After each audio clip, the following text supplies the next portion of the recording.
Hello மக்களே! So ரொம்ப நேரம் கிச்சனில் நிற்க முடியாது. சம்மர் ஸ்டார்ட் ஆகிடுச்சு. ஸோ ஒன் பாட் ரெசிபி தான் ட்ரை பண்ணியிருந்தேன். அதுவும் நைட்டுக்கு மேக்ரூனி பிரியாணின்னு சொல்லிட்டு. இதுக்கு ஒரு குக்கர் எடுத்துக்கிட்டு ஆனியன்ஸ், கேப்சிகம், டொமேட்டோஸ் அப்புறம் இருக்கிற எல்லா வெஜ்ஜீஸும் போட்டு நல்லா சாட்டே பண்ணிவிட்டு அது க்ரன்ச்சியாகவே தான் இருக்கணும்.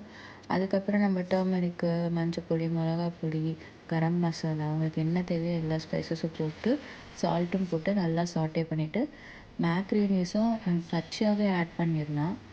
பிகாஸ் நம்ம இதில் விசில் விட போகிறோம். அதனால் பச்சை மேக்ரோனிஸே போட்டுட்டு நல்லா சாட்டே பண்ணிக்கலாம். நீங்கள் மோஸ்ட்லி வந்து ஹெல்த்தியாக போயிடுங்க. இது வந்து வீட் மேக்ரோனி.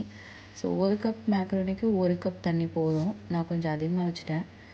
அப்புறம் ஒரு லைன் ஆஃப் லைன். அப்புறம் இதுக்கு வந்து 3 விசில் விட்டுருக்கேன்.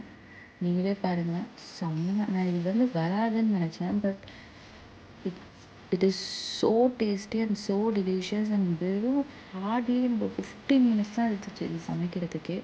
So do try. நீங்களும் என்ஜாய் பண்ணுங்கள். பாய் பாய்.